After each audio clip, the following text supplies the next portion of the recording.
Chemistry का। तो उसके अंदर हमने इसका इंट्रोडक्शन स्टडी किया था कि जैसे कि आपका टॉपिक है केमिकल इंडस्ट्रीज। इससे पहले हम लोगों ने इंट्रोडक्शन देखा था कि हमारे पास ये जो केमिकल इंडस्ट्रीज है ये क्यों लगाई जाती है, ये सारी रीजन हमने स्टडी की थी। उसके बाद हमने कुछ मेटलर्जिकल ऑपरेशन स्टडी किए थे कि जिसके अंदर हमने ये देखा था कि हमारे पास जो मेटल है हम उसको किस तरह से एक्सट्रैक्ट करते हैं। उसके लिए हमने 3 ऑपरेशन स्टडी किए थे, वो स्टडी किए। अब उसके बाद हमने स्टार्ट किया हुआ था कि केमिकल इंडस्ट्रीज के अंदर केमिकल्स की मैन्युफैक्चरिंग किस तरह से की जाती है। लास्ट टाइम हमने स्टडी किया था सोडियम कार्बोनेट की मैन्युफैक्चरिंग स्टडी की थी।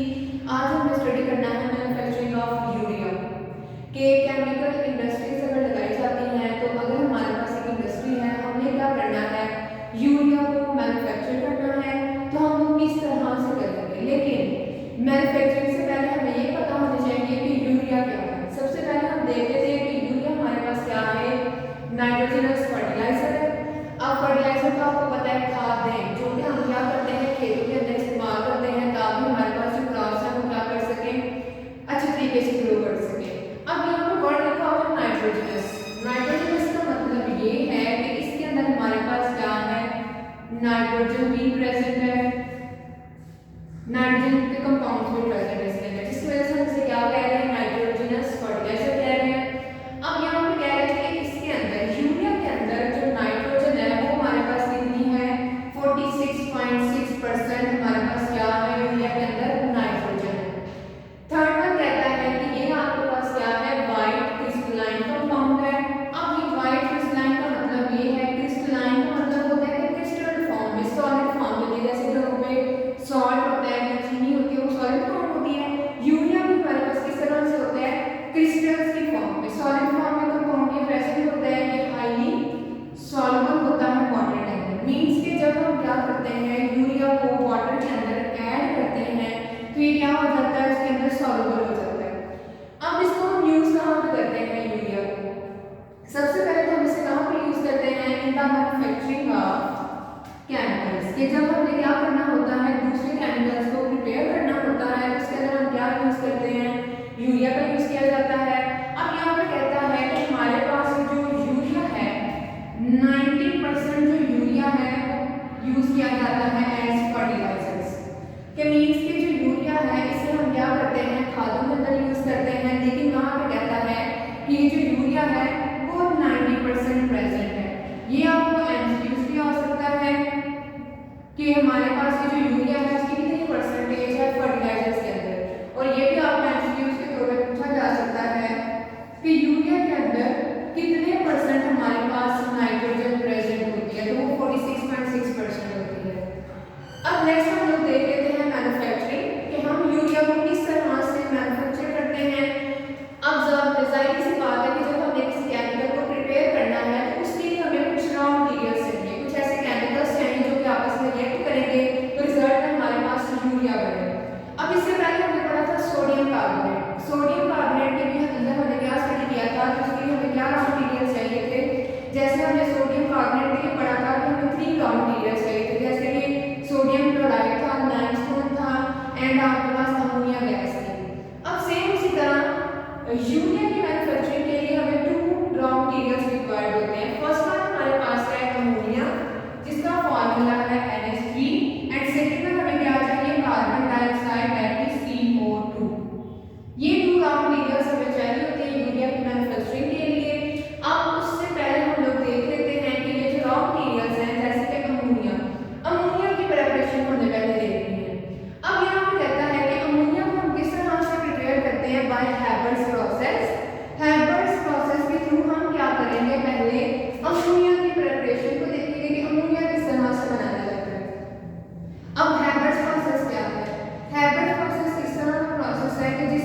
और जो हमारा प्रेशर होगा वो कितना होगा 200 atm। अब हमने क्या किया, 1 वॉल्यूम ऑफ नाइट्रोजन लिया प्लस हमने क्या किए 3 वॉल्यूम इसके लिए हाइड्रोजन के। अब जब हम क्या करेंगे इसके ऊपर 450 डिग्री सी टेम्परेचर इसको देंगे, 200 atm प्रेशर अप्लाई करेंगे, तो रिजल्ट में हमारे पास क्या बन जाएगा, अमोनिया बन जाएगा। मीन्स कि हमारे पास किसकी फॉर्मेशन हो जाएगी, अमोनिया की। ये अमोनिया की फॉर्मेशन किस तरह से हुई है, by Haber's process. Haber's process क्या है, इसके अंदर आप क्या लिखते हो 1 volume of nitrogen and 3 volumes of hydrogen. फिर आप क्या करते हो, टेम्परेचर प्रोवाइड करते हो और उसके अंदर आप क्या करते हो, प्रेशर अप्लाई करते हो। अब हम देख लेते हैं इसका प्रोसेस कि यूरिया को हम किस तरह से मैन्युफैक्चर करते हैं। अब यहाँ पे प्रोसेस में क्या होगा कि जब हमने यूरिया की मैन्युफैक्चरिंग करनी है तो उसके लिए हमें क्या चाहिए, इसके अंदर हमारे पास 3 स्टेप्स इन्वॉल्व होंगे, 3 स्टेजेस हमारे पास होंगी।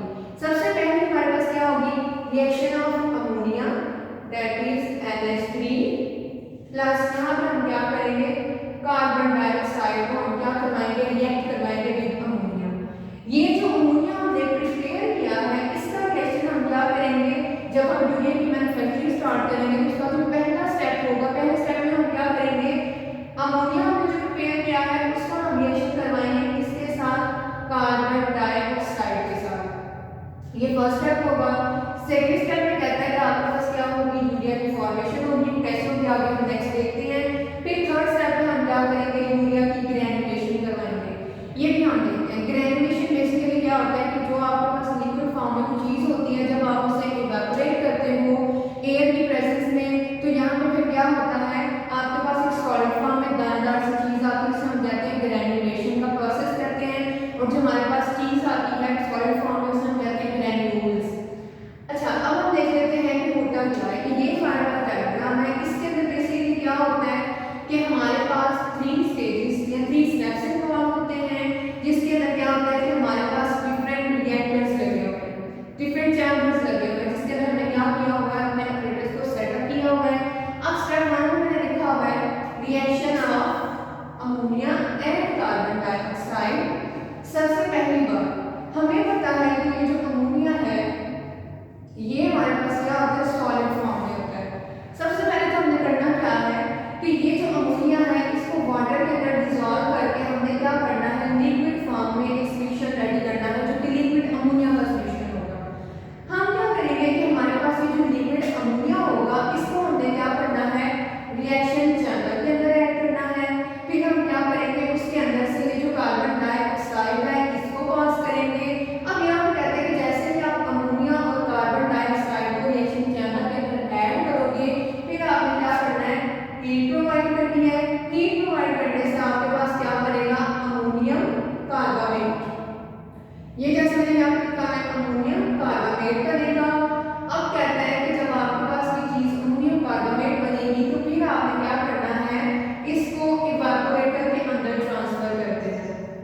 इवेपोरेटर में क्या होगा, इवेपोरेशन का आपने पढ़ा होगा ना कि जब आपके पास एक लिक्विड फॉर्म में सॉल्यूशन होता है तो उसके अंदर से क्या होता है, वाटर वेपर्स निकल जाते हैं जैसे कि आप स्टीम प्रोवाइड करते हो या हीट प्रोवाइड करते हो। अब यहाँ पे कहते हैं कि जब आप इसको इवेपोरेटर के अंदर ट्रांसफर करना है अमोनियम कार्बामेट को, फर्दर आप इसे क्या करोगे, स्टीम प्रोवाइड करोगे। स्टीम प्रोवाइड करने से क्या होगा, आपके पास यूरिया की फॉर्मेशन हो जाएगी। अब ये जो यूरिया हमारे पास बना है बेसिकली इसका स्ट्रक्चर कैसा होगा, अब यहाँ पे क्या होगा, एक NH2 यहाँ पे होगा और ये कार्बन ग्रुप के साथ अटैच होगा और एक हमारे पास NH2 यहाँ बैठेगा। ये बेसिकली हमारे पास क्या है, यूरिया है। अब इसके साथ क्या होगा, यहाँ पे कह रहे हैं कि जब अमोनियम कार्बामेट को आप क्या करोगे, स्टीम प्रोवाइड करोगे। स्टीम प्रोवाइड करने से क्या होगा कि आपके पास यूरिया फॉर्मेशन हो जाएगी और वाटर आपके पास क्या होगा, ड्रॉपलेट्स की फॉर्म में क्या करेगा, आपके एटमॉस्फेयर के अंदर चला जाएगा, पीछे हमारे पास यूरिया बच जाएगा। अब कहता है कि फर्दर आपने क्या करना है कि ये जो आपके पास यूरिया आया है इसको आपने क्या करना है, ग्रैन्युलेटर के अंदर ट्रांसफर करना है। ग्रैन्युलेटर भी हमारे पास ये क्या है, इंस्ट्रूमेंट है। इसके अंदर मैंने आपको पहले बता दिया था कि हमारे पास कौन सा होगा, ग्रैन्युलेशन का प्रोसेस होता है। ग्रैन्युलेशन मैंने पहले बता दिया है कि ये क्या होता है कि जिसके अंदर आप किसी लिक्विड फॉर्म को किसी सॉलिड फॉर्म में चेंज करते हो। तो आप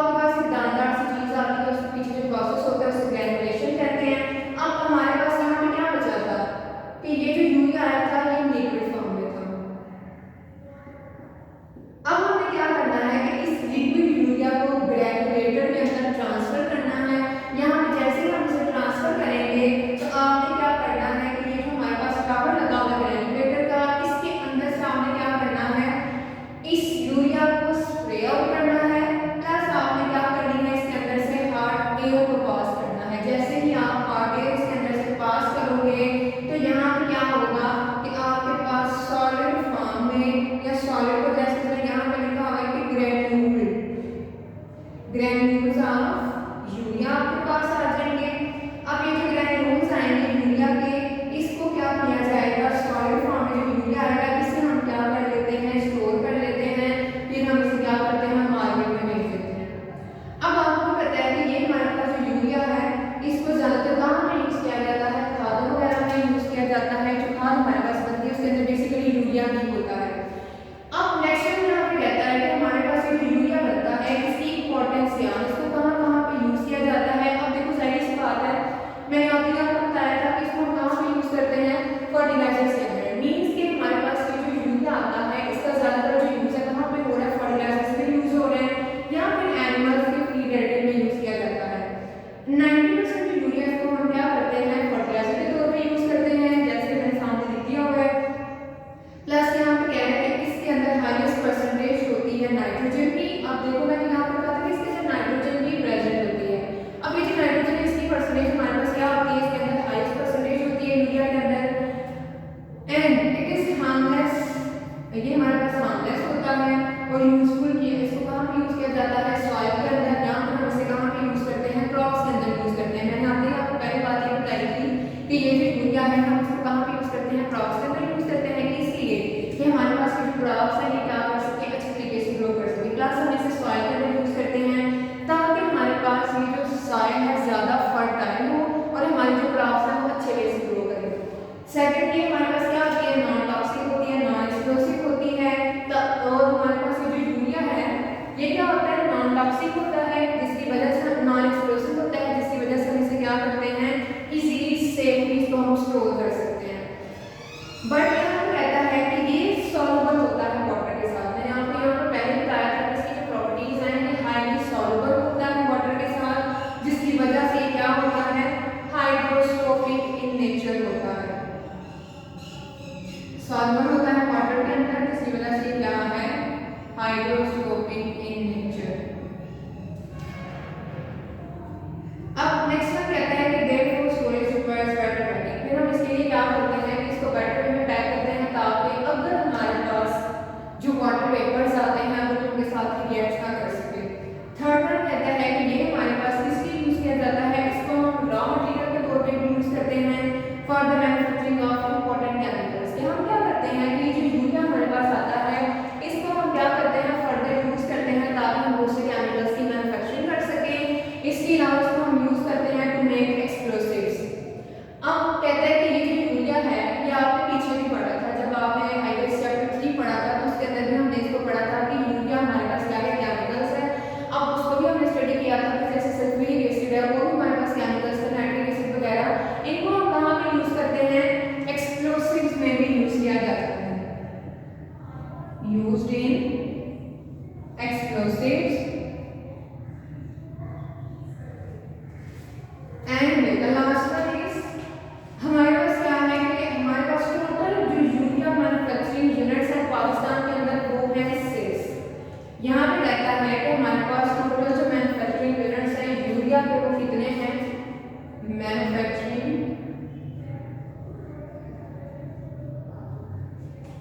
यूनिट्स हैं यूरिया के पाकिस्तान के अंदर वो है 6 यूनिट्स। ये आपको एमसीक्यूज पूछा जा सकता है, जैसे कि आपकी बुक के अंदर पेज नंबर 165 पे नीचे नाम भी लिखे हुए हैं कि कौन कौन से ऐसे यूनिट्स हैं जहाँ पे क्या किया जाता है, यूरिया की मैन्युफैक्चरिंग की जाती है। अब यहाँ पे कहता है कि जो हमारे पास 59% हमारे पास जो मार्केट शेयर्स हैं वो किसके हैं, कि जिसके अंदर हम क्या करते हैं, फर्टिलाइजर्स को मैन्युफैक्चर करते हैं, वो है 4G फर्टिलाइजर्स। ये हमारा आज का टॉपिक था कि हम यूरिया को किस तरह से मैन्युफैक्चर करते हैं, इसकी प्रॉपर्टीज क्या हैं, इसको कहाँ पे यूज किया जाता है, मैन्युफैक्चरिंग किस तरह की जाती है, इसके लिए कौन कौन से रॉ मटेरियल्स चाहिए, और जो रॉ मटेरियल्स है पहले हम इसकी प्रिपरेशन करते हैं जो कि हाइड्रोस्कोपिक